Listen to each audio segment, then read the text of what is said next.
During the snowstorm, I had to go check on the castle house during my walk, which is still for sale. And I took a nice video of it filled with snow, and some snow started falling off this big pine tree in the front, which was kind of cool. Then I was at an estate sale and I found a vintage relaxicizer. I didn't buy it. This even had the booklet with it. And I guess the concept is that you're putting these pads on different parts of your body, and then somehow this electronic machine zapped your fat. So today we are going to go back to January 1954, 70 years ago, and look at Women's Day, which was an A&P magazine. And much like the magazines of today, or from really any decade, the focus is on dieting and losing weight. So this was promoting the new 1400 diet, 1400 calories a day. Grow slim, stay slim on 3 good meals a day. The lady on the cover certainly does not need to go on the 1400 calorie a day diet. She's very trim. Let me see a couple of the dishes that will be described in the video.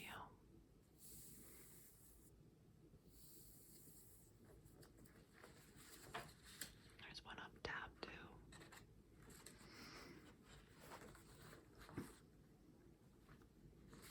Covers off the magazine, as happens in my collection. A lot of them are falling apart, but this will let us bring this kitchen up closer to take a look, because it's really something else. This is advertising Armstrong's linoleum. I thought Martha had hired a maid.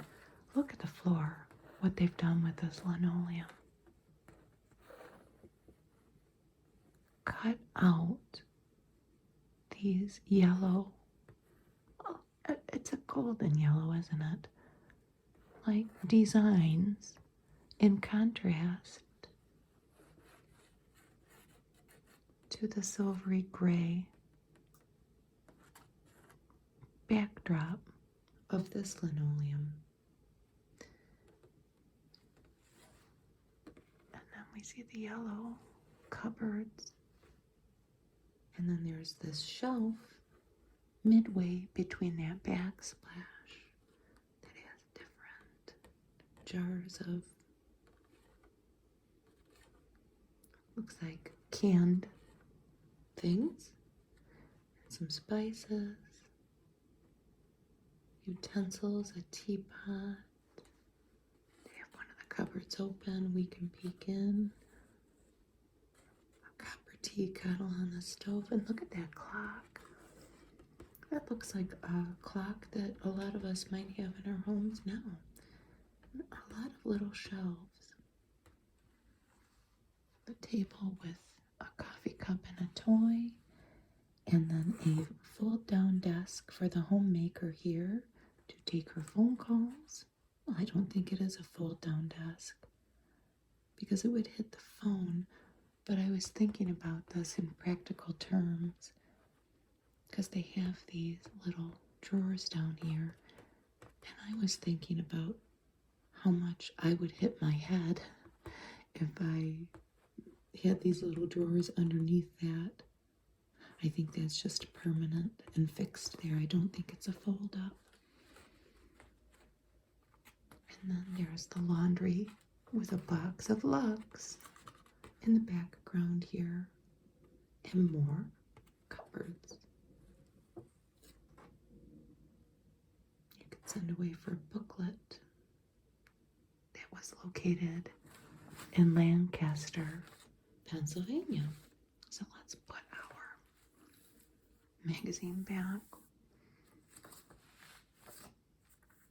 These old magazines have these metal staples in them too that are incredibly rusty by now. Here's an Ipana ad with a mother and a daughter. New Ipana with anti-enzyme WD9. When I sat down to do this video, this was one of the first things I saw when I opened it up. I tried to look anti-enzyme WD9 up. I didn't have any luck. I wonder what was in it. You gotta wonder sometimes. But every single brushing helps stop tooth decay. Does it go into detail? New minty flavor, children love it. It doesn't get into the details about the actual composition of this chemical that they had in there. This was a product of Bristol Myers. Even one brushing can stop bad breath all day. I thought this was a good little note here. Student nurses are needed. Inquire at your hospital.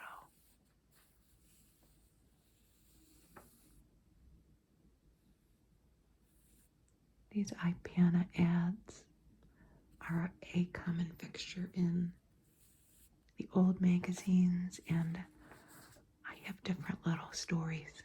If you look through my videos about Ipana, I don't want to repeat myself. I think it stopped being manufactured in the 70s, if I remember correctly.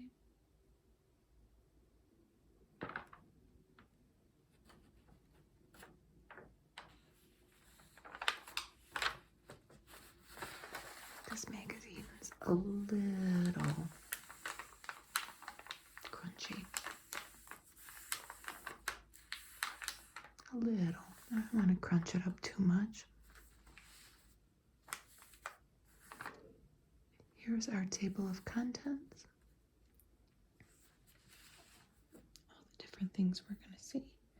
And look at, you could pick any 3 of these fine books for $2. Where are we sending this to? The Literary Guild. Could get a nice big desk dictionary.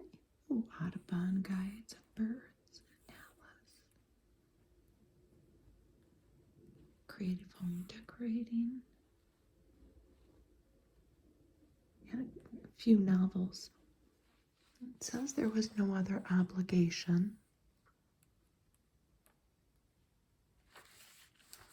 But you were joining the Literary Guild of America. A book club.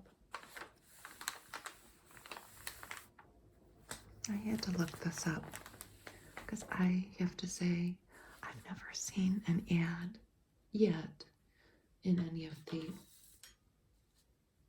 magazines I have from the 1950s for this. This was for Welsh baby carriages.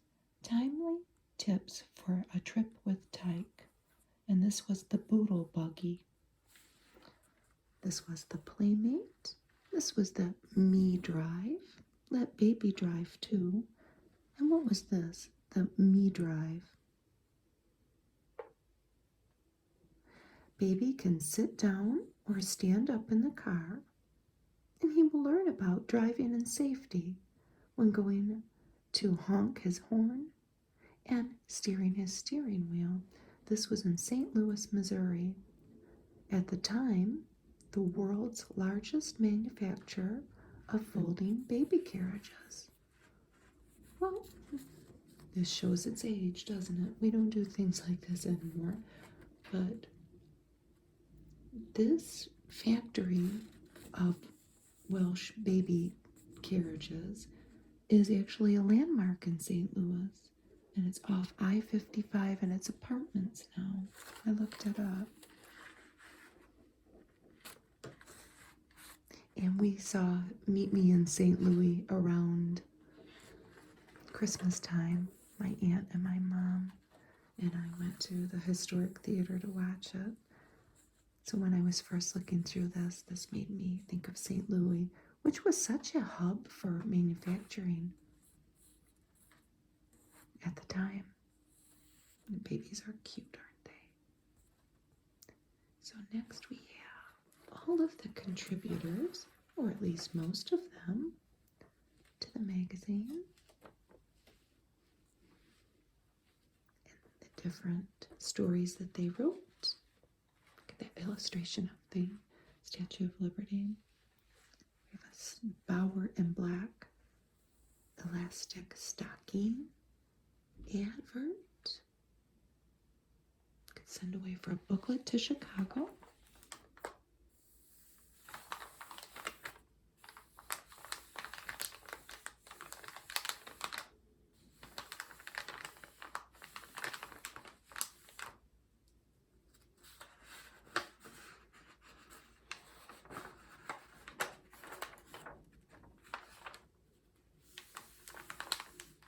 Some letters from readers, neighbors.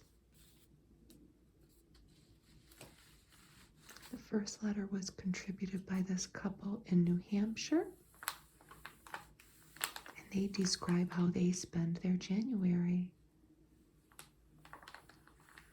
They spend it at home with each other and what we would call now a staycation. And they talk about getting snowed in a little bit and dreaming about their garden, looking through seed catalogs and making their plans and maybe daydreaming a little bit about the warm weather and what they will plant. And I think the most important thing they're probably doing, if they're tending to land on a farm, which they are, they lived on a farm, is that they're resting in the wintertime. The next one is very interesting. This lady is from Detroit. And she discusses how she works off her mat. She's describing when she starts to lose her temper with her children and her husband. She vigorously performs household chores instead of, I guess what we would say today is like losing it with the family. So this is some of the things that this lovely Virginia does. She sweeps her porch steps, scrubs the bottoms of her copper pans, waxes her tabletop. The kind of small tasks a busy mother doesn't find time to do every day. The little chores require persistent application of energy, but not for long. The more angry I was, the harder I swept.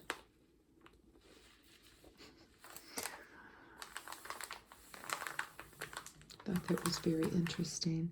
Then when I flipped the pages and later saw where she was from, which is around where I'm from, I felt a kinship with Virginia, even though I don't have little children anymore.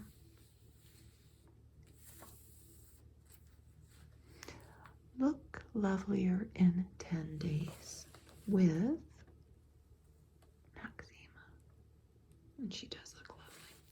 with Doctor's Home Facial or your money back. I wonder how much it was. Oh, they were based in Baltimore. Return the jar to Noxzema in Baltimore. You would get, okay, 40, 60, and $1 plus tax. So maybe there were different price points. I wonder if it still smelled like Noxzema does now. We still have very icy roads here, and people are going to church down my street. I'm noticing some cars drive down, and it sounds very crunchy out there. Kind of like our Crunchy magazine. You might hear it in the background.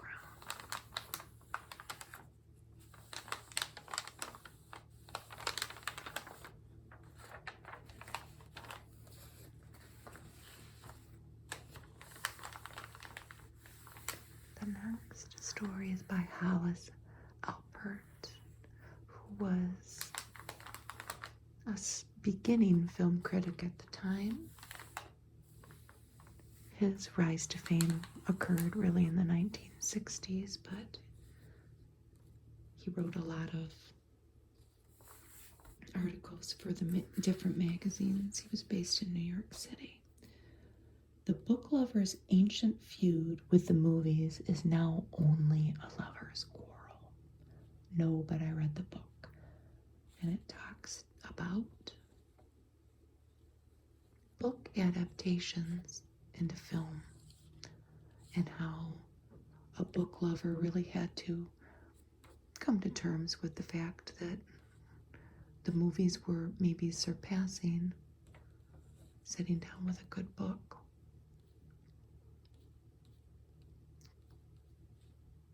This man's reading Julius Caesar. The first novel that he talks about is Great Expectations, and how he could not argue with folks saying that I've never read the book, but I saw the movie, and how good the movie adaptation was. And there must have only been one at the time. I know that there have been several now since in our modern times, and they're watching Julius Caesar. I just noticed that. I love the little cartoons. And look at this wonderful ad. This pretty face. D-U-Z. It's the soap in Does that does it. It does everything. And look at her pretty red nails. I always think that this red that I've been using is a historic nod to the 50s and the 60s anyway. Be thrifty. Get the giant economy size. Oh, look at the little baby. It leaves your clothes softer. It's mild to your hand. And it gets your clothes clean, dry, and not dry, white and fresh. This, I've never heard of it. I've never heard of Does. And I looked it up. It was made by Procter & Gamble. There's that wind. I wonder if you can hear it. And not yet, not in 1954, but eventually, when you would buy a box of soap, you would get a free plate or a glass. And when I was reading about this, many people have fond memories of their mothers purchasing boxes of this and using it, and then building up their plate collection. Well, they're good plates. I will show you a picture of them. And they had a golden wheat shaft, as you can see. The soap was made from 1920 to 1980. I'm sure I've probably seen these plates and glasses in my escapades in looking through antique things. but I will keep my eye out in the future for them. I never really knew the history of it, and now I do. This is a recurring Women's Day article. Susan Bennett Holmes wrote them, How to Be a Girl. And the illustrations are always so great. We have three. We have three young people. Two have skirts on, and I guess, I don't know. I guess maybe that's a boy, but it doesn't matter. And then this girl walking all alone. Tenseness shows in your shoulders, but a happy outlook attracts all manner of good people and good things. Happy the girl the sun shines on. So here we are in a new year, and they're talking about staying positive if you can to start off your new year, and how you may attract positivity by doing that. But sometimes we aren't feeling it, right? And that's okay too. And then for some reason they have a jewel-toned slipper. This isn't an ad. We're going to see the pattern eventually. They've intertwined this in with this article. I think that Susan's article could have stood alone by itself, but they chose to sneak our little jewel-toned slippers in. We will never know what color they were because it's in black and, oh no, it says purple and pink velvet, and they fasten in the back. I wish we could see them in color, but we have to use our imagination. It says it's cut like the footgear for a leprechaun, and I want to pair. We will see the directions when we get to page 87, and we'll get there. It's going to take us a while though.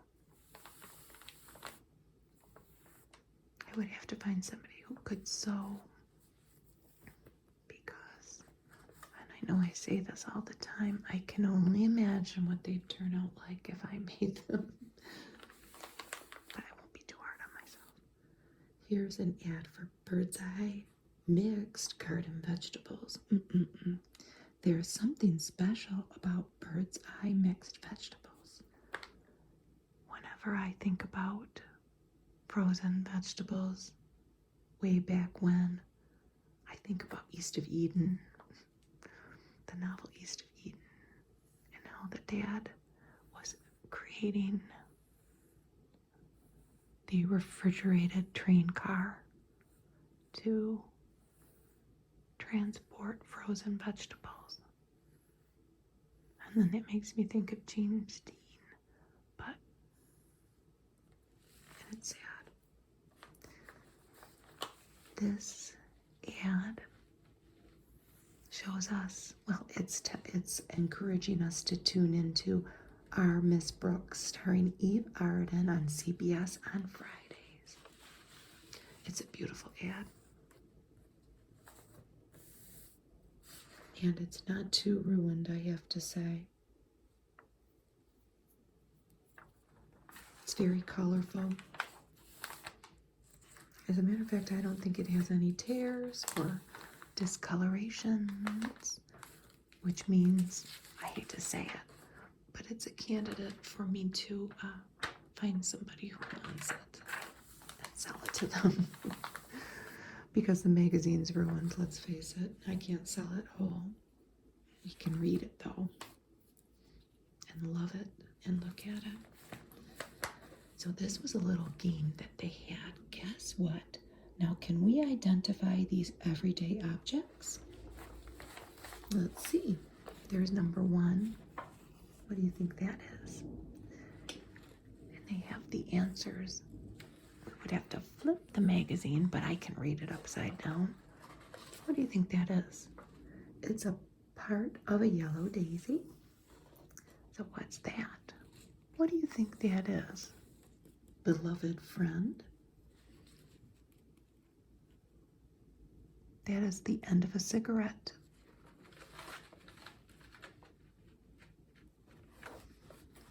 What do you think that is?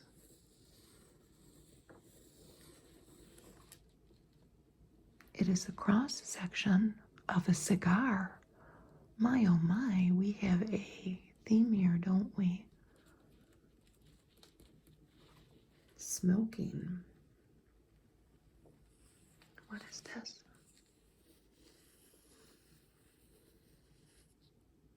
It's a stack of dimes.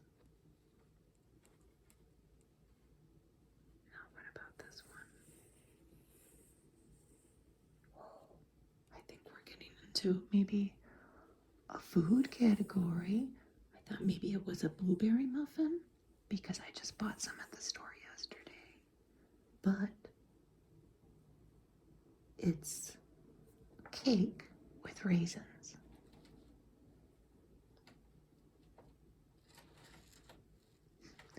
Oh no, we're keeping in this theme for this one. I thought maybe it was candy because my mind is always on food, but it's not. They're match heads.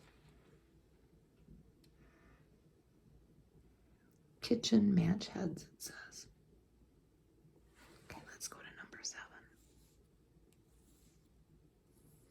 7. It's the teeth of a plastic comb. And this one's interesting too. What do you think that is? I thought it was cookies. It's not. It's the unsharpened end of a colored pencil. Well, there's several of them. I had to stop for a minute there. My neighbor, it's 4 degrees outside right now. I just checked on the internet. And my neighbor is out there with a snowblower trying to blow through what is essentially an inch of ice on the sidewalk. And the poor snowblower is just sputtering and sputtering and sputtering. He stopped, I think. But he might start up again. I don't know. Look at this pretty face. I hope he doesn't break the snowblower, but I don't know. I've got to stay out of it.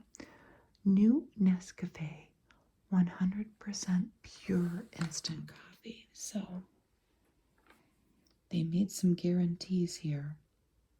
Better flavor than with ground coffee, and they would give you your money back if you thought that wasn't true. She's got very white teeth for being a coffee drinker.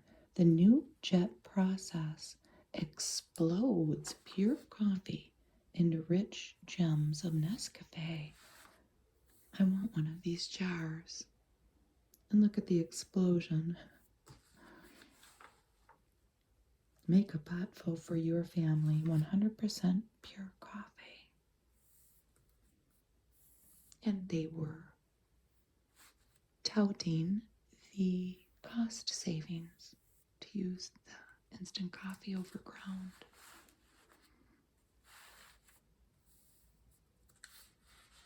And my parents always drank instant coffee when we were kids. It was not until I was much older, I think it was probably my aunt that made coffee in a pot. My mom had a percolator. I don't remember them using it much. They would wake up and they would, boil themselves a cup of hot water and put that instant coffee. And I can remember my brother and I, eating a spoonful of it once in a while, just trying it. And I don't remember this. This magazine's a little before my time. Heinz, 57 soups. You know it's good because it's Heinz. And they had chicken noodle, chicken with rice, and cream of chicken. The ideal choice for lunch. And look at this one. Oh, Heinz Baby Foods with a little baby. Now, I've definitely heard of that. I like the bowls with the plate on the bottom. The next little snippet that goes on later in the magazine is by James Reed Parker,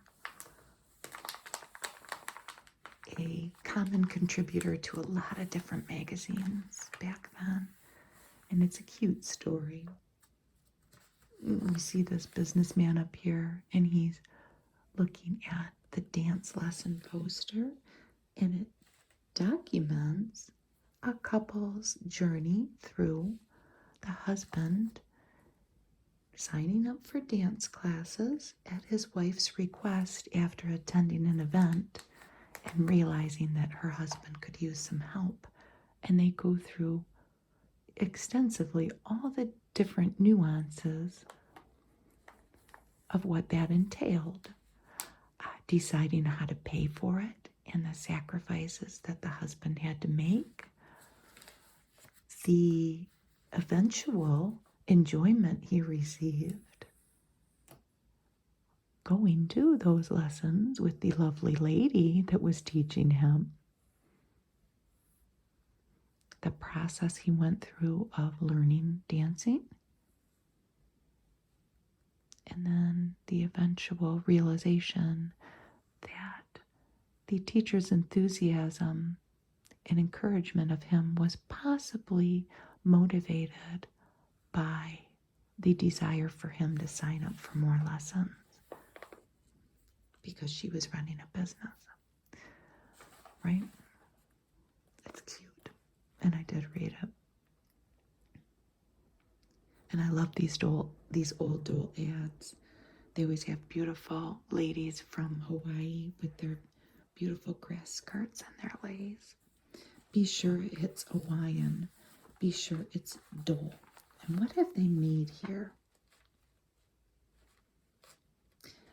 Oh, I want this. I want this today. Pineapple cottage cheese salad. Well, maybe I don't want to do this whole thing because it's Sunday and I'm going to, I have enough to do today rather than make like maybe this cold salad. But that is lettuce with cranberries on it. What do you think? So this was Island Girls Making Tea Leaf Skirts, photographed in Hawaii by Anton Bruins. Ooh.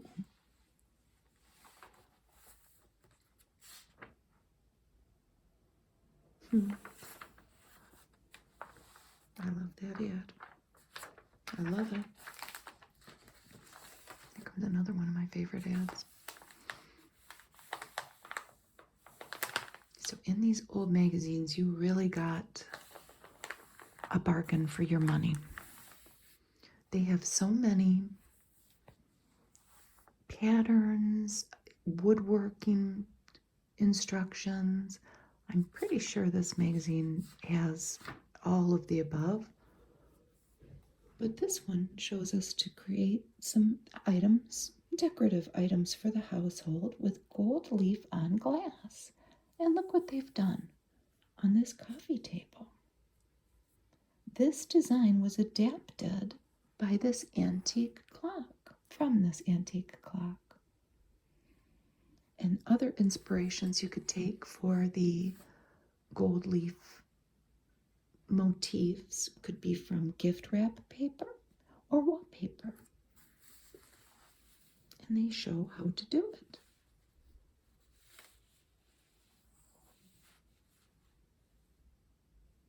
They went to an expert in Baltimore on this art of applying gold leaf to items. And if you chose to, you could create them at home. Here's a Van Camp's pork and beans ad. And we have two little recipes here, kind of. This one is got frankfurters and beans, and this one's bacon and beans. If I made this, my husband he would love it. He's a simple guy.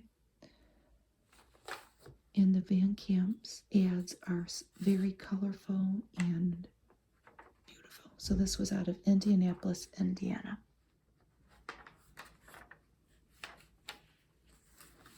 There's another good ad. This can does not look much different than it does now, does it? Delonte. Maybe the lettering's a little fancier in the old one, in the old can. Your bright pie and fruit cocktail, Delonte. The brand you know puts flavors first. This is definitely very delicious looking. Grand for guests, easy from your cupboard. Fruit cocktail with character. So this is a luncheon salad dessert. A can of fruit cocktail, 2 separated eggs, water, lemon pie filling, the syrup from the fruit cocktail, unflavored gelatin, and cold water. And you're cooking most of that because it has the eggs in it. I don't know about this. I just don't know about it. You're making this mold.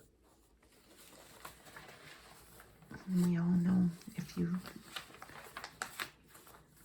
looked at any of the magazines from back then, or maybe you've made them, these gelatin molds, they were just a mainstay. Here are more gold leaf instructions. And another great ad. My mom bought this all the time. My mom never bought frozen vegetables. I don't ever remember buying frozen vegetables. She bought canned, and this was a common thing. It didn't look like that in the 70s. I think the can was definitely different. But we have another item that this would go over pretty well in my household. To this day, my husband might leave a lot of the vegetables, but he would like this. So we have the Veg-All Hamburger Bake. Best tasting, thrifty main dish you'll read about this month. And they tout the nutrition of all the different vegetables you'll get. So this is pretty easy. Well, there's butter and onion. No, they've jazzed it up a little bit and put some lemon juice and some dry mustard, but it's basically Veg-All with hamburgers in it, baked. And then you're going to sprinkle cheese on top of the hamburger. This was the Larson Company out of Green Bay, Wisconsin, that you could enclose a dime and a label from Veg-All, and they would send you a cookbook. And I want one. I'm going to look for one. And I'll probably find one.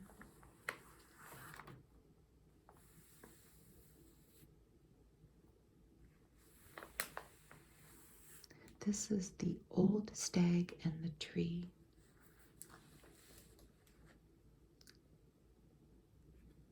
This was by Ludvig Fan. And I bet you he probably drew that picture as well. This is when Ludwig, or maybe Ludwig, was paying his rent, writing for these magazines, this magazine and others. He wrote a beautiful, it's not a poem, well, I would say maybe it's a poem, about a hunter and a tree and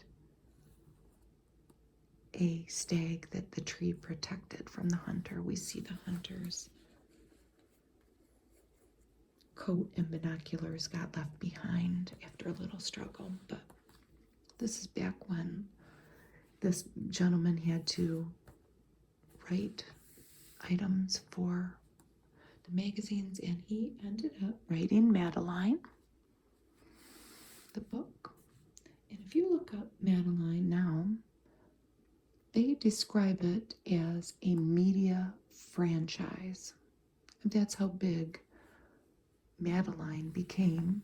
And I think it's his grandson who administrates the media franchise now.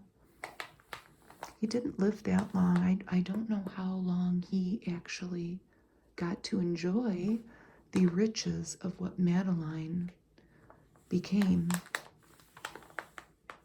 But I thought that was very interesting.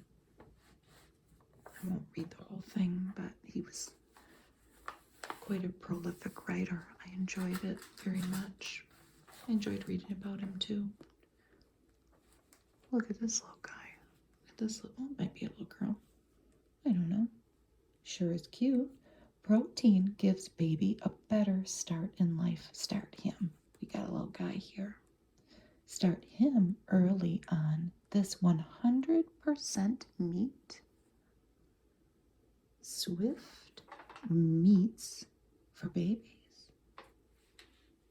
Beef, lamb, veal, pork, liver, heart, and of course, liver and bacon. This must be a rich baby. It's going to eat out of this bowl with this spoon. The foremost name in meats for babies. And of course, ready to serve egg yolks for babies. Swift strained egg yolks give baby needed iron to build good red blood. That's probably a glass baby bottle, right? It's meat in a form as digestible as milk. And here's Lux toilet soap. And we have Ann Baxter. Lux is making a big claim here. It's saying that 9 out of 10 Hollywood screen stars believe in Lux like Ann does. Lovely, huh? What was she starring in at the time? Carnival Story. An RKO radio release. Ooh, look at that stole. And her red lips. And her red hat. She's an eye-catching complexion. You see Hollywood stars every Thursday evening in Lux Video Theater. Here's a story. Now, it would be January, so Christmas is over, or Hanukkah, or whatever holiday you might celebrate with a year-end gift. And the article is called, You Can Always Exchange It. Why keep that zither someone gave you for Christmas when your heart's set on a beach umbrella? And we have a couple little cartoons. This little guy is returning a doll at the exchange counter with this lovely lady, and he says, I am not my uncle's niece. And what do we have here? A couple. And it says, she asked for a bicycle, foolish girl. Look how many she got. The illustrations are wonderful, and they are by Whitney Darrow Jr. And they give anecdotal stories from different stores throughout the country of funny situations that involved the return of a gift. I read this story and it was incredibly sad. And it is by Victoria Lincoln, who was an American novelist. It's called The Key. We have more beautiful illustrations. We see a young couple. Look at her beautiful dress. His mother was happy then, laughing with father beside the brook. He'd be found out, of course, but Didn't he love his mother enough to risk any danger? And I don't know how much detail. Dad here is keeping Mom under lock and key. And this child's nanny, we'll call her, is the keeper of the key. She keeps it in her breast pocket. But this child wants to see his mother. The mother sounds like maybe she's going through a mental health crisis. And his father is contemplating taking his mother where she can get help. And the boy is wondering if that's the right thing for his mom. It goes on and on and on for many pages to come. They would give you pretty much like a full-size novel in these magazines.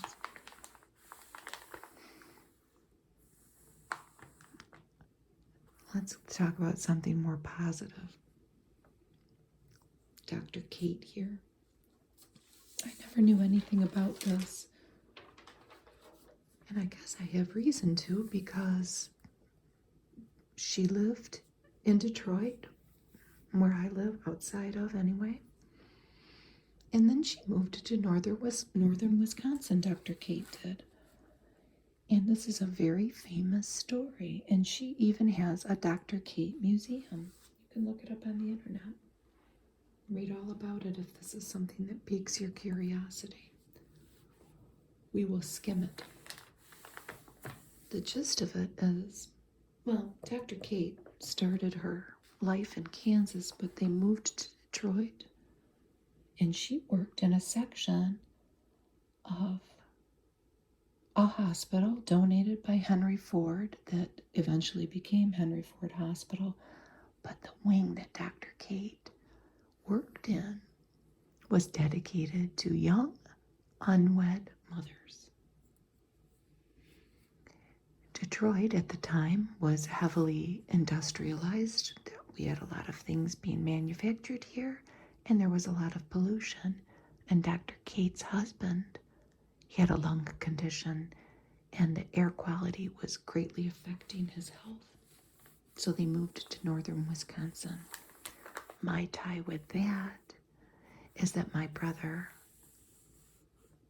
lived in a remote area of northern Wisconsin, and I guess you could say he still does, for a lot of our adult life. And I'm quite familiar with the area from visits. But they moved, so Dr. Kate moved to rural Wisconsin, and she would travel to her patients and wearing snowshoes, and they even outfitted a Model T with skis so she could get to her patients. But there was a desperate need for a hospital, and they needed money. So they collected pennies, and it was the Million Penny Parade. They ended up collecting 1.7 million pennies. It's a great story. And I think that it was eventually Lakeland, I should have written it down, Memorial Hospital, which became a rehab center by the 1970s. But here is a family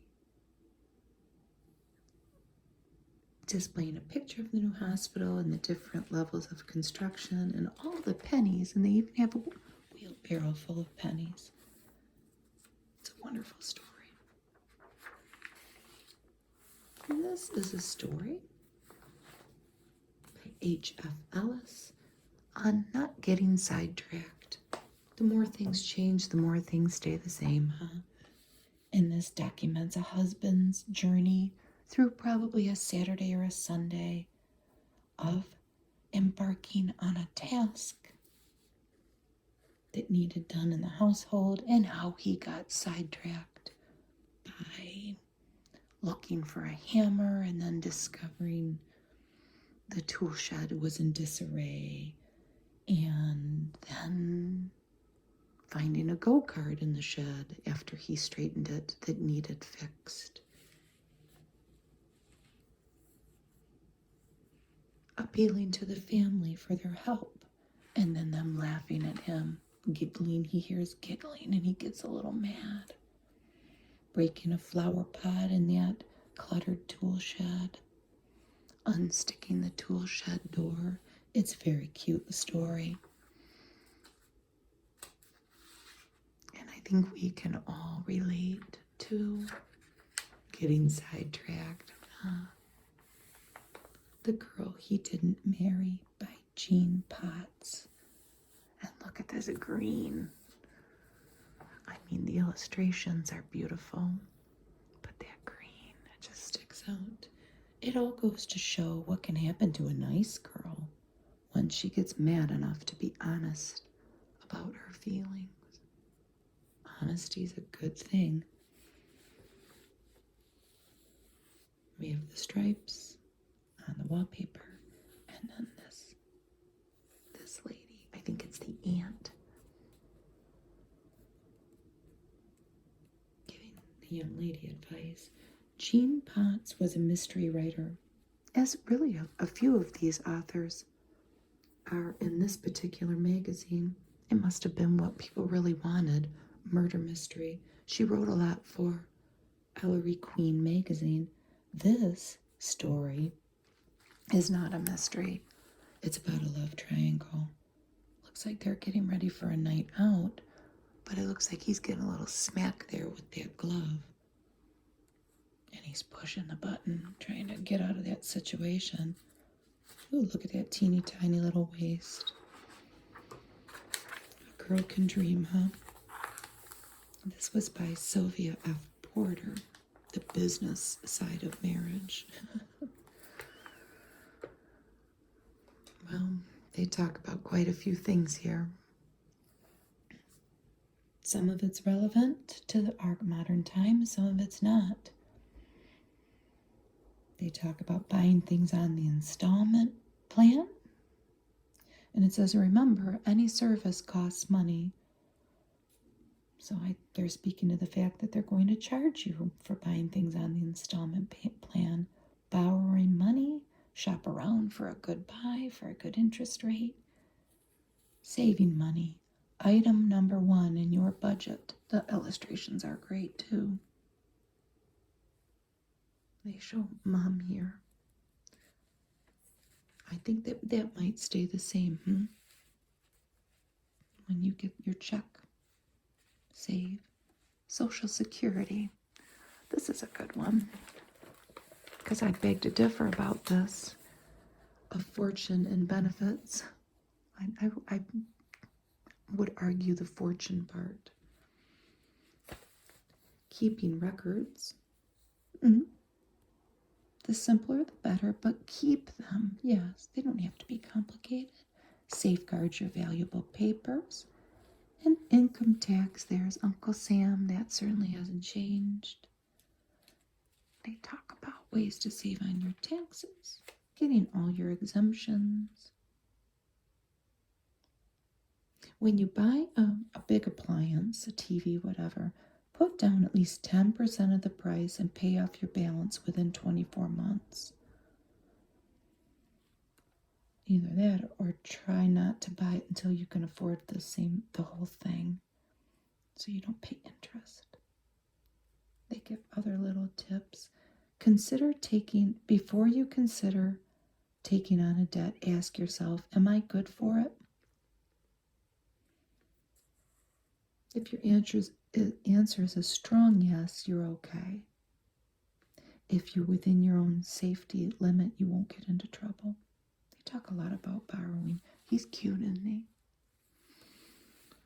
But this is when a lot of housewives did not have their own income. They're talking a lot about husband's paycheck. You're more than a housewife. You're an economic force. I think a lot of that is about control. So things have probably definitely changed in most people's situation. If you're married or if you're in a partnership. This is by Margaret Millar, who was, well, she was born in Canada, but she was an American author. She was married to an author. They were based mostly out of Santa Barbara, California, later on in their lives. And she was a mystery suspense writer. This is WIs Wedding Dress, though. Each had her own special fear. They're talking about the teacher, the American teacher that comes to an island. And they're also talking about Wimby here, the little island girl, who is often observing. What is the lady's name? Miss Austen.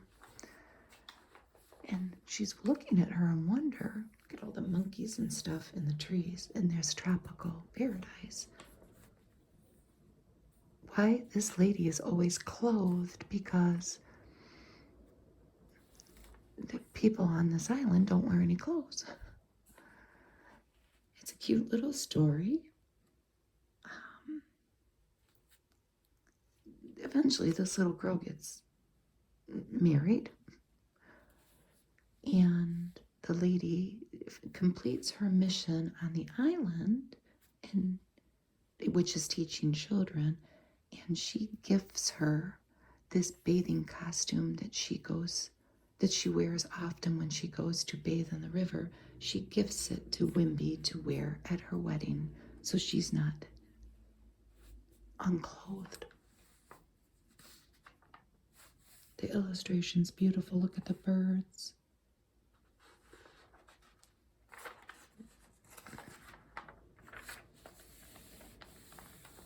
This was another interesting article. They're talking about Wash Day for the Smithsonian. And there's an illustration of the Smithsonian Institute. And this is an 1830 hand-tufted bedspread of homespun cotton. This is a bridal gown, probably from the 1800s. This is John Quincy Adams' family christening outfit that probably everybody in the family wore. The gown and the bonnet. 1801, and an 1843 dress. Well, how are you going to wash all this? I would cry if I would be tasked with anything to do with this, because the seriousness of keeping it pristine would weigh heavy on my mind. But here is how they did it. It's fascinating to me.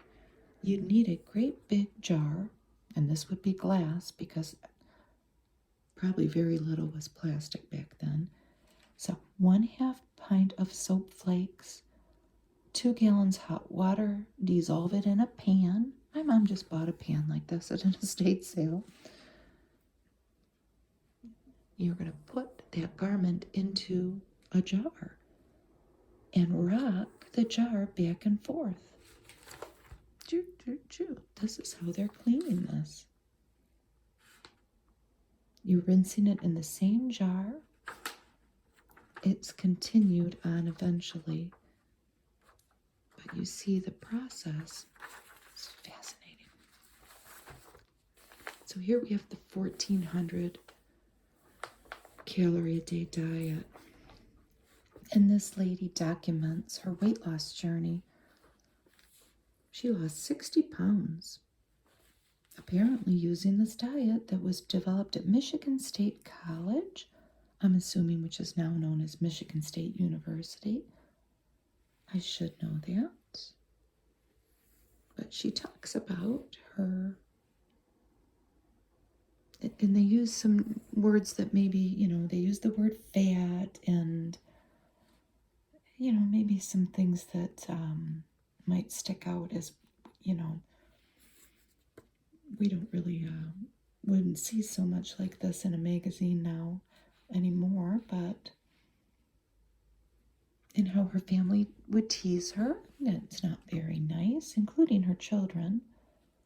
But she talks about how life is easier for her to get around now that she's 60 pounds less, and how she did it with this university developed diet. And here she is shopping with her friend. She talks a little bit about her relationship with food as a kid. And here we have some beautiful color photos of the menu options. And it goes on for a couple, well, maybe 4 pages. Yes. There's a big breakfast involved in this diet. And that's not for everybody, right? And it says that the theory behind the diet, and we can see this, is that the protein content and fat consumed helps stave off hunger, and that is why the addition of whole milk is important. So we go through every day of the week, I guess, Sunday, a sliced orange, an egg, whole wheat toast, coffee. What's the salmon? Jellied tomato juice, broccoli, tea, milk, bouillon with a green onion, chicken, asparagus, celery sticks. Where's the celery sticks? I don't see them. Do you see them? I don't see them. A carrot curl, fruit cocktail, milk and coffee. I'm loving these photographs. So bear with me. I've got to look at each and every one. I love these coffee cups too.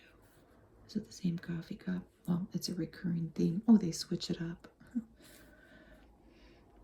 Orange juice, poached egg, toast, butter and margarine, coffee. That's not a very big breakfast at all for a Monday. Smoked tongue, nope. Raw cabbage, celery seed, evaporated milk dressing, 2 radishes, milk and tea.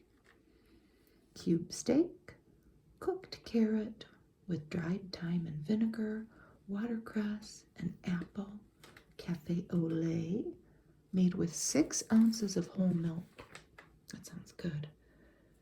Tuesday, half a grapefruit, a soft cooked egg with rye wafers, buttermilk. No, this does not seem like a big breakfast. That Sunday breakfast was big. Lunch, we have slivered luncheon meat or ham, some Swiss cheese, with a little chef salad here with some greens and green onion, radish and cucumber slices, and then tomato dressing. I would like that. So fat-free bouillon with watercress, chicken livers, nope, onion wedges, pepper, mushrooms, are making a little shish kebab, pineapple and raw cranberries for dessert, and then milk. Let's look at Wednesday. Look at how they've done the orange. So we have an orange with some cooked oatmeal. Oh, this seems a little more substantial. Oatmeal and a scrambled egg. Coffee, beef vegetable soup, which is just hamburger, a bouillon cube, tomato juice, and then you're getting some cabbage and onion. That sounds good, and a green pepper. My grandma made a soup very similar to that, but I'll be honest with you, she called that goulash, which I don't really even know what goulash was, but that was goulash to us. Okay, for dinner, a pork chop, half of a small acorn squash, baked with butter. That sounds yummy. 1 radish, 12 grapes, and then our cafe au lait again.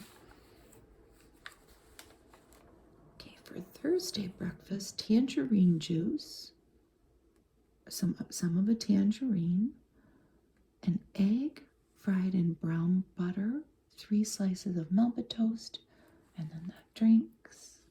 For lunch, fat-free bouillon, 7 ounces of Frankfurter cooked in butter, sauerkraut with caraway seed and raw carrot. My husband would love that. A broiled chopped beef patty with cheese, no bun, for dinner. Sliced tomato, pickle, lettuce, and then some peaches, some canned peaches for dessert.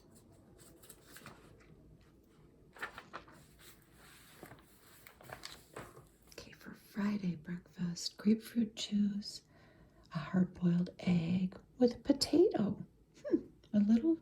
A small cooked potato fried in butter. I'll take that. Then for lunch, what do we have? Vegetable bouillon with radish slices, an unpeeled pear, cottage cheese, raw cranberry garnish on greens, curry and buttermilk dressing. For dinner, it's Friday, so we're going to have fish, broiled fish with a teaspoon of mayonnaise and lemon wedges, green beans and celery, cooked with marjoram, 1 radish again, and some apricot halves. Saturday breakfast, let's keep it simple with some cornflakes and prunes and some milk, a soft cooked egg, and milk and coffee. Lunch or supper, pan-broiled bologna, cups, so that's bologna fried till it curls, and then you're stuffing them with scrambled eggs, spinach, and some cucumber sticks on the side. For dinner, a shoulder lamb chop, raw red cabbage with horseradish, and parsley. Here's more Lux. Look at her pretty apron and her brown dress and her pumps. Just as it's always been Lux Flakes for nylons, now it's new Lux Liquid for dishes. 1 can washes more dishes than several boxes of the leading laundry powder. Were people using laundry powder for dish soap? And this was one of the first dish soaps, maybe? I don't know. This was a long time ago, so that... Oh, this was Lever Brothers. So this was the continuation of our sidetracked story, but they have this. I've seen this before in these old magazines. A Child's Garden of Relatives. This was by Seymour Barnard. It has nothing to do with the story. It's just a little snippet, like they add in those little illustrations in the magazine, but it's cute. We have Dad here, and he's pointing his finger. Mom's smiling, good, and she's got her nose in a book, but look at Junior here. He's not happy. I know what she's reading from looking at the little story. My tantrum's mother diagnosis. From books, she says, on child psychosis. But Daddy gives me wrathful looks and names a place to send the books. Oh boy. I hope he didn't say a bad word in front of Junior here, but he might have. Nobody's perfect. All sweet with instant flavor margarine. The second it touches your tongue, you can taste new all sweets, matchless flavor. I've never heard of it.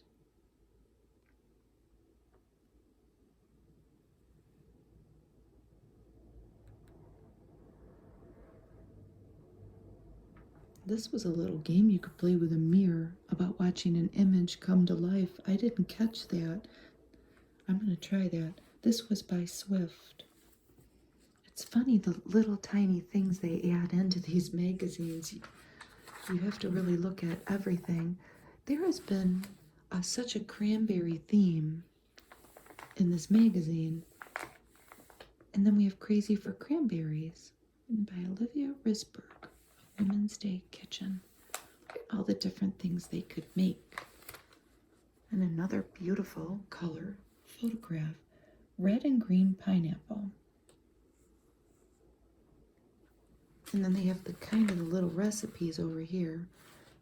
You're tinting pineapple juice with food coloring and then adding peppermint extract. So you have kind of a minty green pineapple cranberry dish. I don't know about that. What's the two-tone cocktail? Peach apricot or pear nectar, and then cranberry cocktail. That sounds good. Tapioca with cranberries. That's pretty cut and dry. Spiced cranberry cup. That's just cranberry and cloves and cinnamon. Cranberry lemon sherbet. That's pretty simple too. Cranberry sauce with lemon sherbet, but of course put your green gumdrop on top. Banana cranberry dessert. That's just bananas with cranberries on top. Ooh, cranberries and sour cream with ginger on it. Yep, they take little to no cooking. All of these. This is pancakes with cranberries. Apple cranberry dessert. This is canned apple with raisins and cranberry. This is orange chiffon or pound cake with a peach half and then cranberry orange relish on top. The polka dot fruit salad. That looks a lot like that other fruit salad we saw. Must have been very popular. That's just salad greens with a pear half, cottage cheese and cranberries on top, crackers, cheese, and jelly. There's some cream cheese in the middle. That looks good. And then the grand finale, the super perfection salad. It looks complicated though.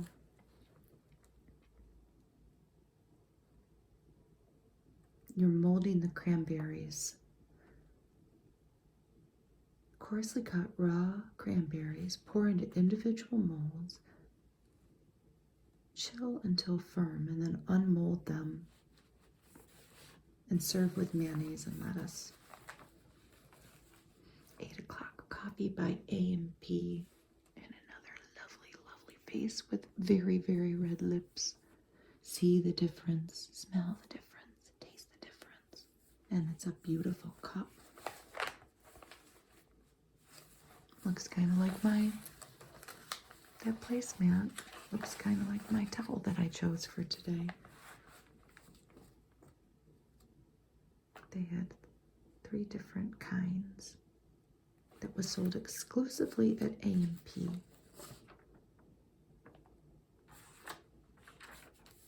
Paper embroidery is back again. And then they have the opportunity for you to send away for patterns. Paper embroidery spoke to the backdrop of these. It's perforated paper with you could make your own design, but these came pre-printed. That one says welcome and then home, but the paper was perforated and then you're embroidering with embroidery floss these designs. Walk in love. And I love all this, but what I really loved was this. I want this. I don't know where I would put it, but I want to find that. And then what's the top? Maybe could you put a flower in it? Is it a vase? But I'm getting sidetracked. We will see the offer. I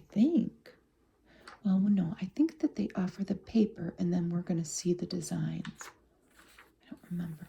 Now here we're going to get really sidetracked because we have more cats. It's just a theme lately. I have many, many, many old magazines that I acquired from a lovely gentleman who saved them from his mother's Chicago apartment from getting thrown away, and then I got them from him. But I just randomly pick them out of my pile, and they often lately have had cats in them. This gives us instructions to make this crocheted little cat bed.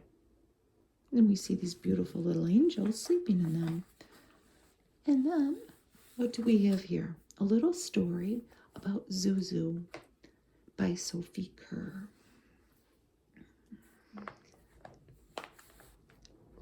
Who is somebody, I hope to see her again in these magazines. The same names pop up. But I have found so much about Sophie from reading this. She was a prolific writer. I'm reading right off of Wikipedia. But she often wrote about stories about women who were smart and ambitious. And she grew herself a very successful career writing, but she always had a cat companion. And this story, Zuzu, details how she acquired. I don't know if Zuzu was her last cat. I found a picture of her with one of her cats. I'll show it to you.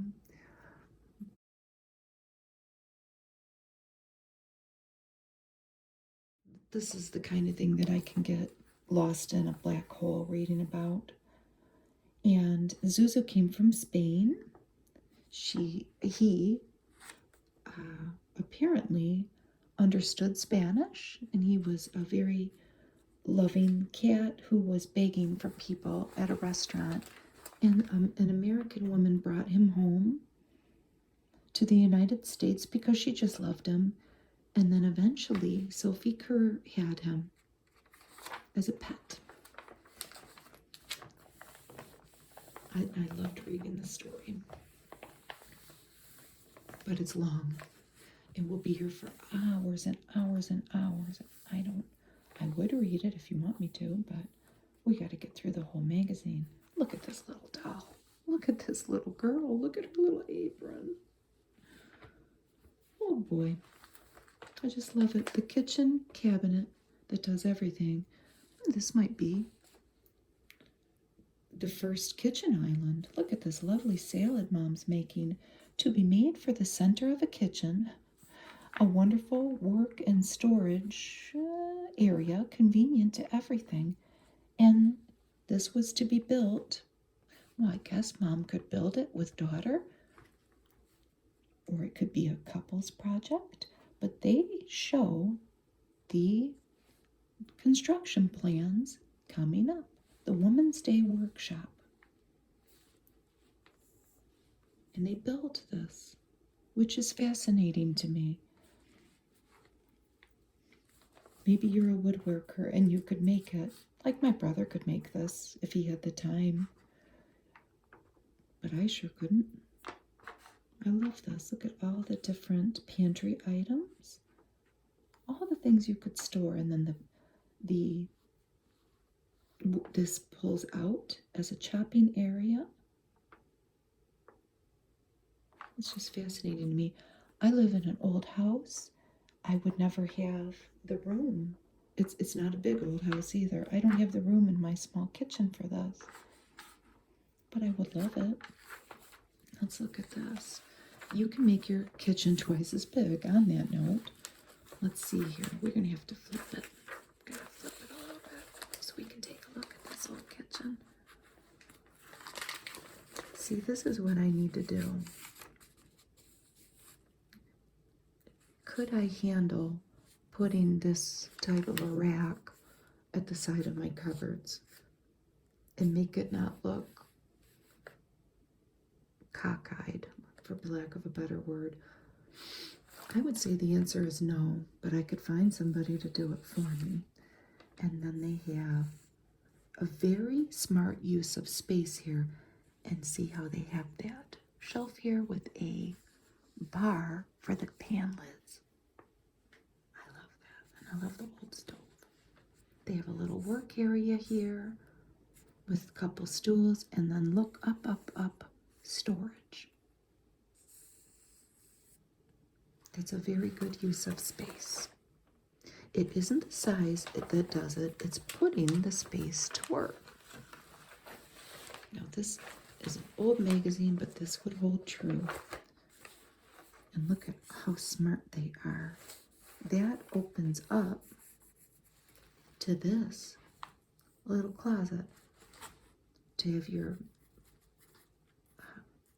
your little dust brush. I can't think of what that's called. And I just put mine over here in my office. I use it all the time. Whisk brush.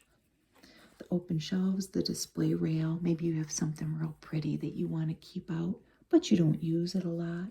Put that up there. Your spices, your staples, a place to work, and then look what that is. It's a place to put paper bags. There were no plastic bags back then.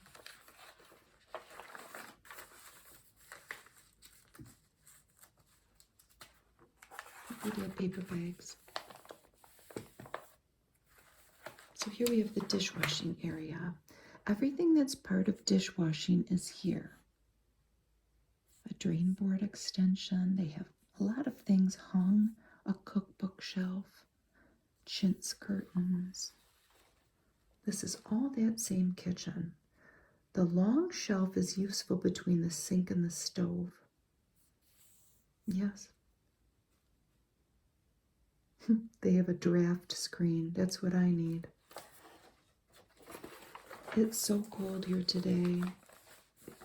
You can feel it like seeping in the house, if that's possible. We have newer windows in our house. Well, they're probably 20 years old, but they're not the original windows that would be 75 years old. But my house is a drafty old thing, let me tell you. Here's the plates and a window seat. It's so sweet. A shoe shine drawer.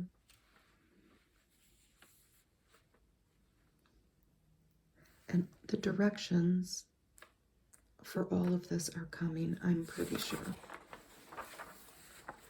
So maybe we're expecting someone.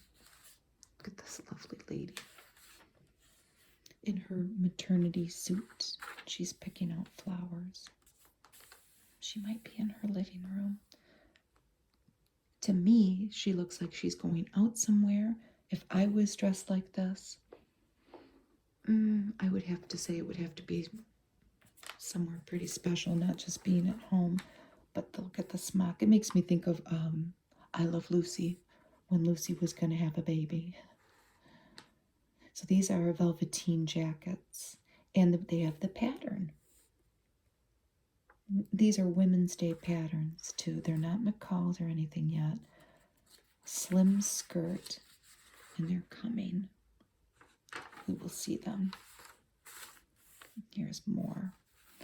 Looks like this lady already has a couple little guys to look after, and she's expecting another one. She's holding the ladder for them. Be careful. And that one's pretty too. It's cotton, but it says it's soft as silk. And I love that one. Look at the collar. And the bow. She kind of looks like a circus tent, though. What are they doing here? What are they doing? They're cooking something. I love her bracelets. Very dolled up for a day at home with the kids. When my kids were little, trust me, I didn't have anything. I probably had my husband's clothes on, which, ironically, I do today, too. And this one's good, too. For a perfect breakfast in bed. Now, she's in a single bed. Doot, doot, doot, doot. No room for anybody else in there. But yet we have child here. That's all right. These are talking about these little jackets that these ladies are wearing. I think it's a different lady, or it's not the same lady in each one. This one's knitted with an Angora yarn.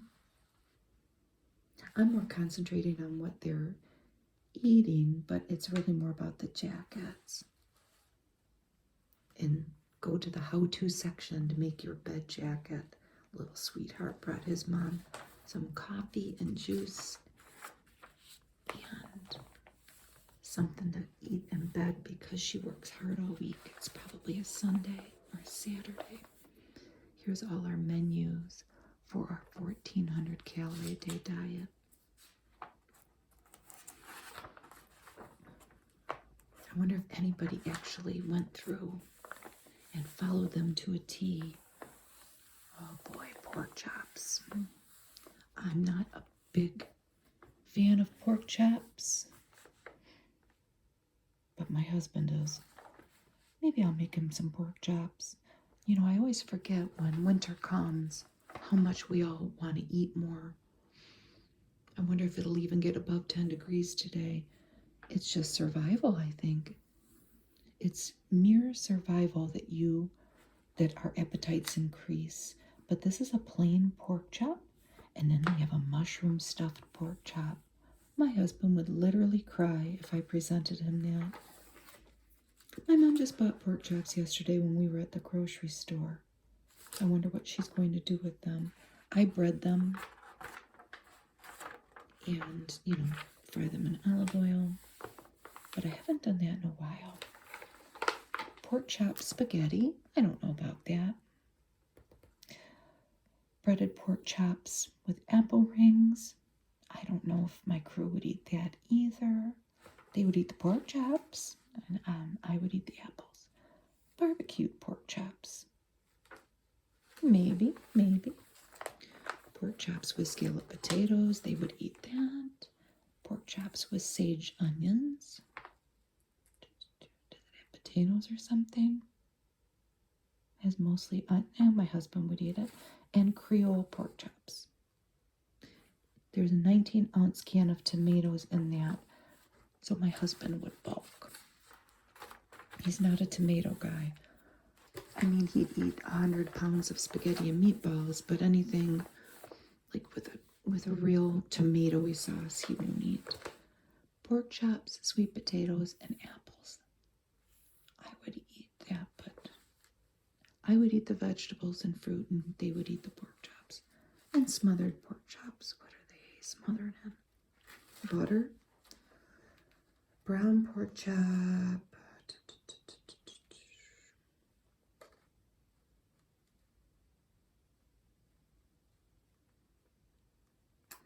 They're serving this with hot buttered yellow turnips. So they would eat the pork chops. Let's just leave it at that.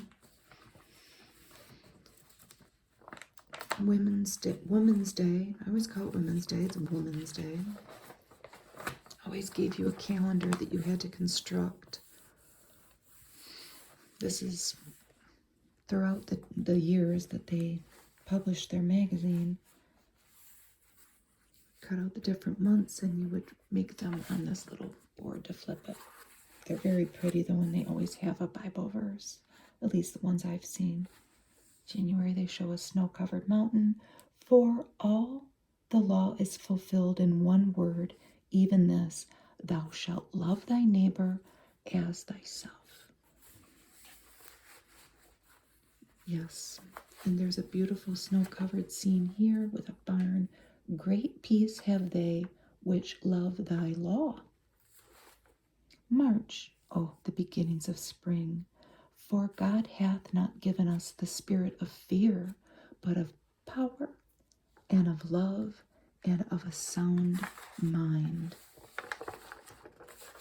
I'm going to go in reverse order here. April. He that loveth not knoweth not God, for God is love. May. Love worketh no ill to his neighbor, therefore love is fulfilling of the law. June. Love as brethren, be pitiful, be courteous. And we have to flip to get to September, but we'll go back. be of one mind, live in peace, and the God of love and peace shall be with you. I went in the wrong order again.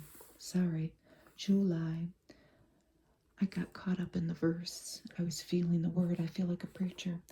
And thou shalt love the Lord thy God with all thine heart, and with all thy soul, and with all thy might. August. There is no fear in love, but perfect love casteth out fear. Let's go back to the fall. October. If we love one another, God dwelleth in us. Better is a dinner of herbs where love is than a stalled ox and hatred therewith. And then December, we're back to snow. By this shall all men know that ye are my disciples, if ye have love to one another. And then they have a little verse there. And the paper is thicker than the other paper. Here's a continuation of our no, but I read the book. And then see what I mean about the cute little illustrations they put in. It's a snow scene. They're chasing a dog. And look at all the little footprints. I hope they catch him. If this is anything like our experience with loose dogs in the woods, thank God they tire themselves out and find us when it has happened. Knock on wood. Because it happens. This was B&B, mushrooms already broiled in butter, and I think of my dad because he would want that, and he may have eaten that. I don't know. No peeling, no trimming, no waste. Use kitchen bouquet to make gravy. And this was by Jack Cluett, the unexpected guests that arrived on the live hosted shows of the time. Jack Cluett was a contributor to the New Yorker, and he often made commentary on television and family life after the advent of television. And he gives little anecdotal stories. He speaks a lot about Steve Allen's show and the mishaps that occurred on live TV with some of their colorful guests. And it's funny. I never knew Steve Allen, how he died. It was very tragic after a car accident. I don't know much about Steve Allen, to be honest with you, but I looked him up. This is the way we start our lunch. Look at her pretty curls. Get Libby's twice rich tomato juice. Rich in flavor, rich in vitamins.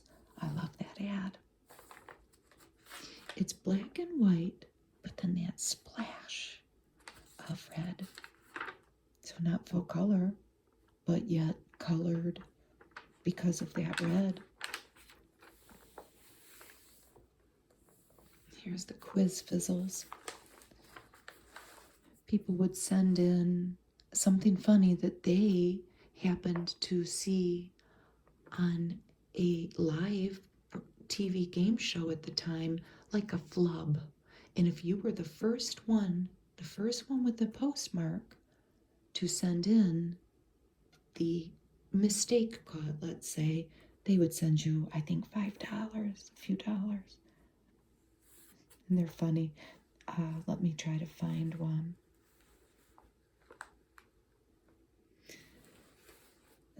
I've never heard of any of the quiz show names, but this one was from Break the Bank.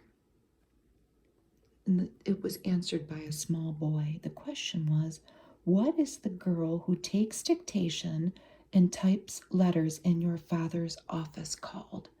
Little boy thinks for a minute and he says, a blonde. They're cute. And again, I would have to show this to my mom and my aunt, but they would not even know the names of the shows. They were just little girls. And they might not have watched the shows. They might not have even had a TV back then. This is an ad for Lady Pepperell Snug Fit Sheets. And here she is with her manicured hands making the bed. They stayed on the bed. They're a third stronger at the corners too. Pepperell fabrics, out of where? I wonder. I'll have to look it up. At the time, oh, I looked it up, and I'm already sad because the first thing that came up is abandoned Alabama. In 1926, approximately 350 men and women worked at Pepperell's Opelika Mill, which manufactured fine fabric. Well, that makes sense for the cotton. So that's where one of the mills was. It would make sense that it was in the South where the cotton was grown. Here's an ad, another monochromatic, but with red, and maybe the pinkish Brillo pad. We all know what color that is if you spend any amount of time scrubbing dishes. Oh, but look at how clean those dishes are. This is still around. Not in that box. So not only did these old magazines provide you with some patterns to make clothing, blueprints to construct furniture, novels to read, recipes, they also gave you a little cultural knowledge. I was very excited to show my younger son this the other day while he was visiting me because I was caught up with this magazine, I guess. He did not share my enthusiasm, but he said this was very depressing, but I didn't find this to be true. About the men who wrote the music in your life, they had this little snippet. Well, it's not little, but they profiled classical music writers, musicians. And this one happens to be Schubert. We watch Jeopardy all the time. It's something that we are doing, especially in the winter months when we are inside more. And I thought that this would be an opportunity for us to expand our classical music knowledge. Like I said, he didn't share my enthusiasm, but I didn't know that anything about Schubert. He was born in Austria. He wasn't a real attractive guy. He was very short and he was portly. He died at 31 of syphilis, but they would have these articles to expand your magazine reader, your average magazine reader's knowledge about classical music. And this is a good ad too. This lady has got this sleeve of saltines under a faucet to prove that premium saltines can be reclosed against moisture. What a great ad. This was by the National Biscuit Company. I'm realizing that my towel has a frayed edge here. This is a vintage towel too. I got it from a sale. It's one of my addictions at these sales. I buy old dish towels. I stopped myself yesterday. There was a whole box of old dish towels. I didn't buy it. I did buy a couple things out of them. I bought handy wipes, the reusable dish towels, because I don't buy paper towels. I mean, I do once in a while, but I'm not a daily paper towel user. And here is our little story about Zuzu the cat. She was a very good writer. And she talks about the crocheted catnapper. She talks about how Zuzu was a terribly choosy eater. I can relate to that. And here's bringing up baby with Mrs. Dan Gerber, mother of 5. And they have egg yolks again for babies. Look at that little guy. A good beginning is so important. And look at that baby holding a barbell. And a little girl baby with her bow in her hair cheering him on. Oh, the cuteness. The cuteness. It's overwhelming me. 3 Flavor Red Heart. Another black and white and red ad. Alone gives your dog everything plus. Look at that little cute little face. Red Heart. There was liver flavored. How to Be a Girl continued, and then we have our slipper pattern.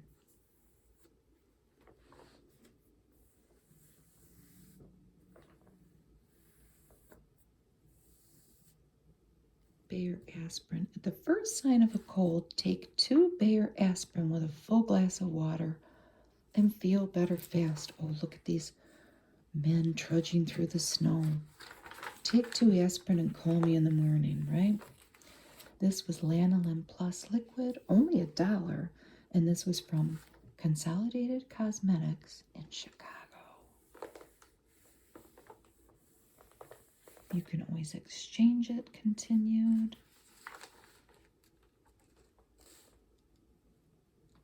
What's this guy trying to return? Almost anything comes back. What is that? I think that he's emptying lint out of his pockets. And this guy's looking at him like, what? Arthur Godfrey says, don't put a cold in your pocket. It's Kleenex tissue time. Meaning, don't use that old hanky. Buy a box of Kleenex. And there's little Lulu. And she's in a bunch of Kleenex boxes. Kleenex tissue. They're cute. That is a very cute ad, but look, mine's a little torn. So Arthur Godfrey, it says, tune into him on CBS Radio. Did he have a TV show? I don't know. So here's an ad for Heinz Baby Foods. Maybe not as many pictures, but a cute little face. Apricots and oatmeal, beef and liver soup. I don't know. Beef broth with beef and barley, plums with farina, cream of tuna. Then the junior foods for the bigger kids are butterscotch pudding, chicken farina, tomato and rice, macaroni, tomatoes, beef and bacon, vegetables with lamb and liver. Seems like the juniors are getting maybe a little bit tastier stuff than the little babies. It's a continuation of a lot of our stories. Look at that pie. Comstock. Ready to use pie sliced apples and then Pillsbury crust. Anybody can bake a homemade apple pie. Ooh, it's getting crunchy. First aid for colds, Alka-Seltzer. Really? Speedy relief for all over misery. The feverish feeling, headache, sore throat. Here's our dance lesson story. And here's another dog food commercial. Look at him. Feed your dog like this dash-fed champion. I'll say this was a product of Armour and Company. I don't know about this. Contains chlorophyllin. Stops doggy odors. What was chlorophyllin? Amazing coffee discovery, the instant Maxwell House. good to the last drop. Not a powder, not a grind, but millions of tiny flavor buds. So more instant coffee. I love the star on the lid. I'm going to look for these old coffee jars in people's basements. Here are all the how-to instructions.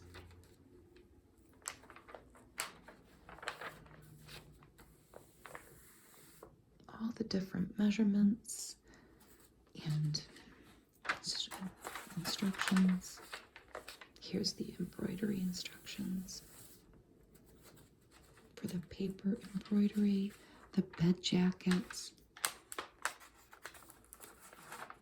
Gonna get a little crinkle there.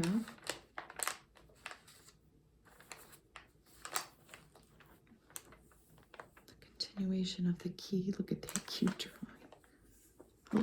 A child hugging a dog. Reminds me of my son's dog.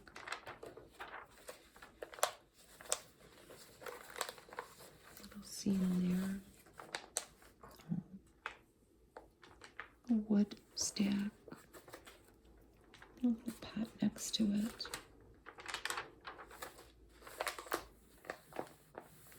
It's Jane Parker, A&P.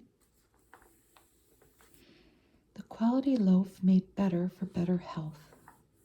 And I think she's jumping on the bed. Look at the teddy bear looking up on her. More get up and grow. And all the different vitamins that whole loaf of white bread contained, dated daily for freshness. Now we're coming into the section of the magazine, the last few pages, where it's going to be a lot of ads. Olson Rugs out of Chicago. Send us your old rugs and clothing. They'll make it into something new. The March of Dimes. Had a little polio prevention ad. Anison again. More recipes. Italian balm.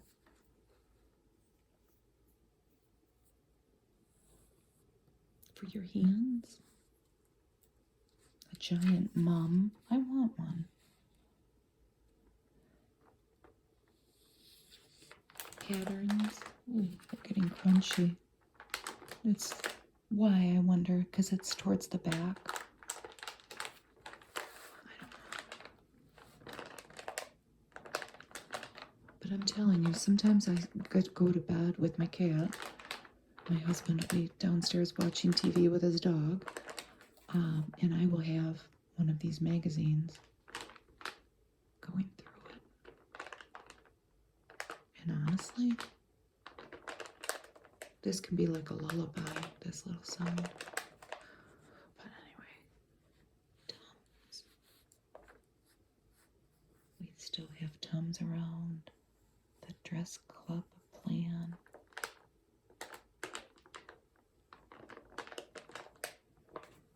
Clutch out of Elmira, New York, to hold your dentures in or your partial. What's coming in Women's Day with patterns. Oh, pretty. I wonder if I have that one. Of course, a girdle, $3.49.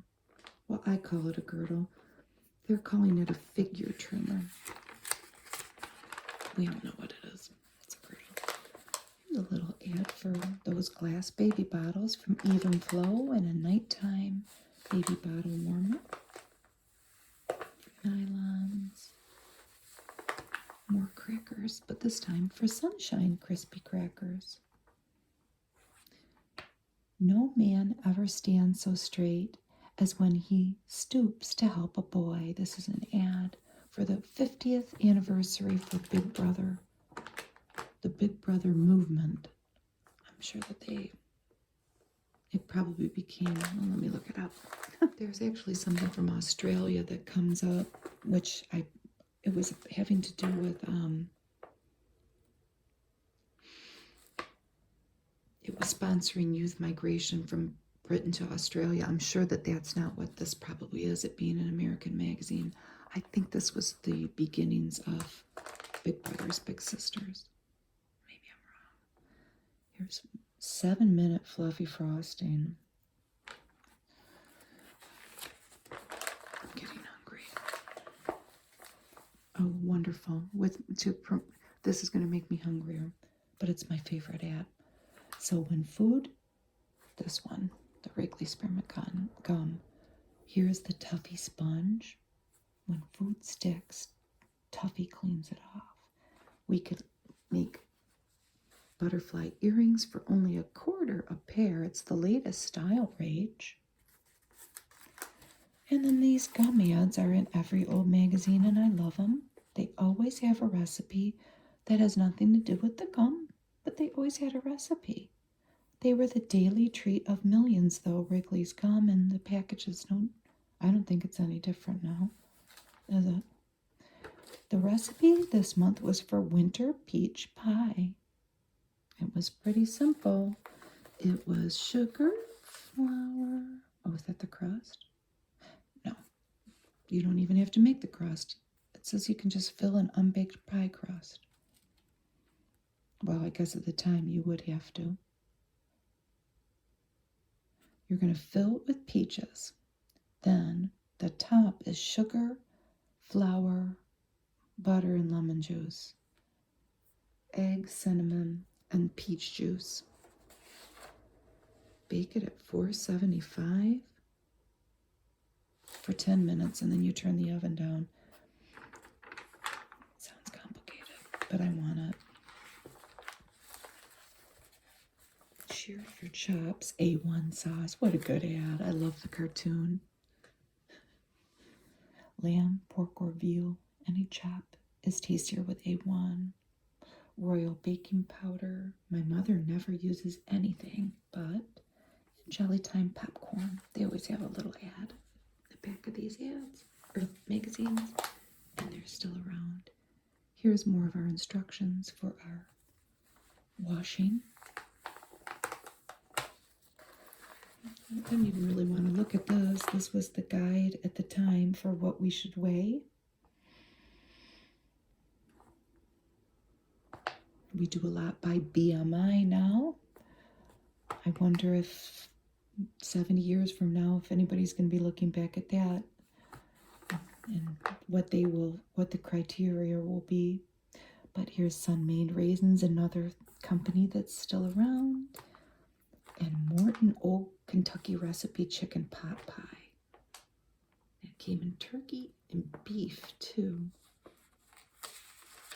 Seems pretty easy. More dieting Q&A. Oh, do pills make weight reduction easier? No medication should be taken without your physician's prescription. Besides being a crutch that may keep you from learning to eat properly, reducing pills and other appetite depressants may be dangerous, more harmful even than being overweight. Makes me laugh. Makes me think of my father-in-law, and it wasn't funny because he would lament over, because he could remember a day where they would actually prescribe you speed to lose weight, and the doctor wouldn't do it anymore. He gained weight, and he was very angry that they didn't do that anymore.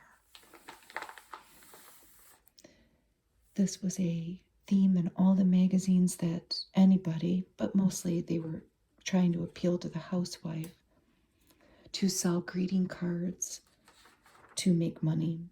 I don't know how it worked out for ladies or gents, but they are always telling you how much money you could make. Look at every ad, I think, is about selling greeting cards. This was Hide and Camp.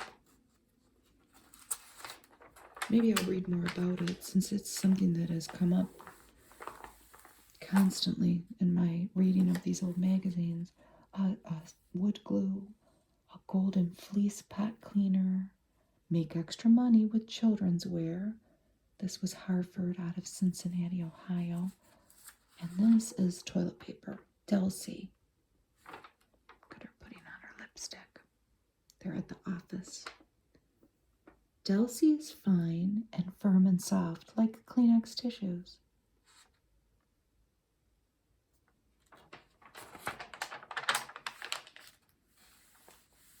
This is for French's birdseed. Amazing red vitamin makes it better than ever. Gravy Master. Morgan Jones dish towel. Super absorbent. This makes me want to buy more vintage dish towels. It's almost like a sign. The famous trees of the United States. What is this? The Glastonbury thorn. It's a 20. This particular tree is a 25-foot hawthorn that was near a Washington, D.C. cathedral. It was grown from a cutting planted in 1902 at the Holy Thorn of Glastonbury in England. I'm going to see it. Here's an ad for Chung King. Looks good, huh? In a can, beef chop suey. It would be an easy thing for a housewife to make for dinner, no cooking.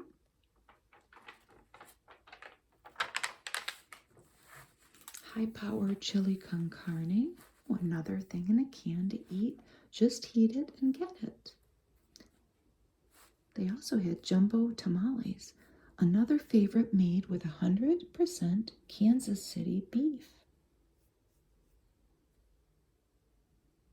As was the chili. These two guys look happy.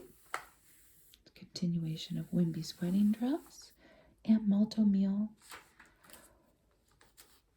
What was this? Cooked malt cereal. Toasted malt cereal. It's smooth and creamy. This was Millie Malt and Mac O'Meal.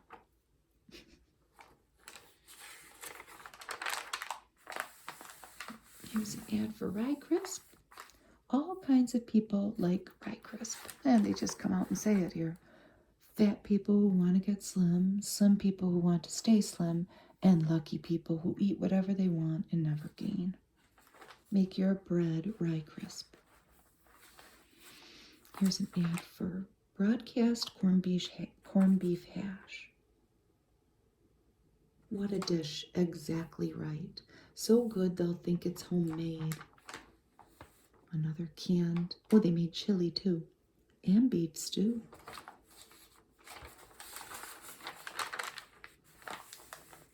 What's this? Probably for life insurance, huh?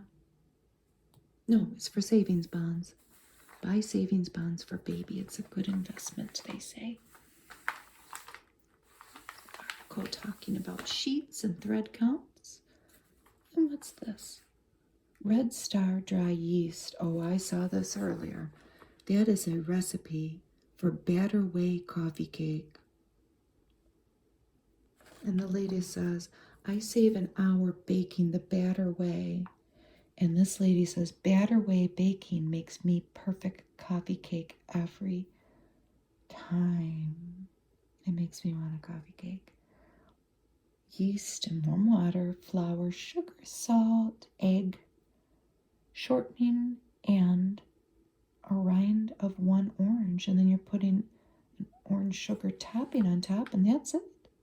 Pretty simple. Pine Sol, cleaning the kitchen floor, reach for Pine Sol. We all know that's still around. That was probably a glass bottle. I wonder if it still smells the same. Here are some of the patterns that you could send away for. How much were they? A nickel. Oh, no, were they free? It says send a no, they were 35 cents or a quarter, and the nickel was for shipping. You could make all these different fashions. I have a whole box of vintage patterns. They're from the 70s, though. not the 50s. I wish they were from the 50s. I'm going to make a video with them. It seems like such a gargantuan task. I'm going to do it though. This was interesting. It's Radio Free Europe, which was an American-based. How did they describe it? I saw this. This was American-based. Well, it was a United States government-funded media organization that broadcasts news into other countries. The only thing I know Radio Free Europe as is an REM song, the band REM. I mean, I knew it was a thing, but, and if I learned about it in high school, I don't remember. And I did not receive higher education. I have a community college education, so it's just not something that I learned about, but it's an interesting ad. This is Moscow, and that's Bulgaria. And it says, and then this giraffe neck is reaching, but it's a cow head. Great Soviet invention called a cow raff. Eats in Bulgaria, you see, but gets milked in Moscow. The Kremlin doesn't think it's funny, but it's going big in Bulgaria. Radio Free Europe, supported by the Crusade for Freedom.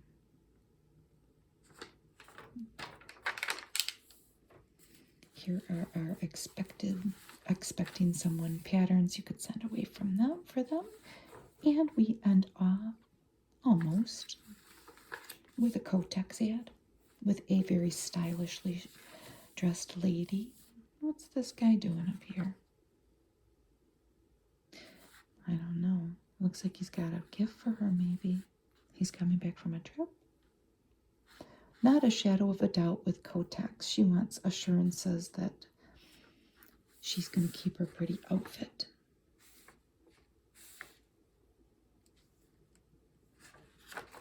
And we end, as often we do in the old magazines. This was the only cigarette ad, correct? We had cigarettes on our game that we played, but no ads. Lucky strike. This is Robert Montgomery, and my ad is wrecked. Yeah, but we can look at it. Lucky's taste better, cleaner, fresher, smoother. It's all a matter of taste. I don't have to smoke Lucky's, he says. And then they go on to the story. The American Tobacco Company.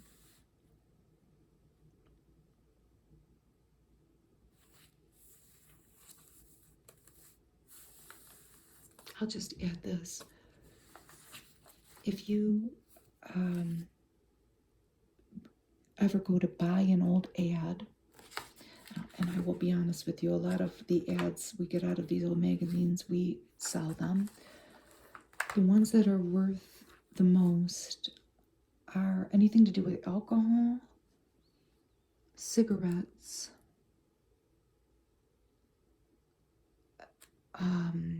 pretty girls, cars, and they can't be ruined. And a lot of the times, my back ads of the magazines are ruined because they got wet, or I know a lot of them were in a beauty salon, because I know this because they have the beauty salon's address in Chicago on them. So they've been leafed through while ladies are waiting to get their hair done. And they're ruined, but that's my little ad story if you've made it with me this long. Thank you so much for watching my whole video. I hope you fell asleep if that was your goal. It's always fun to look back, isn't it?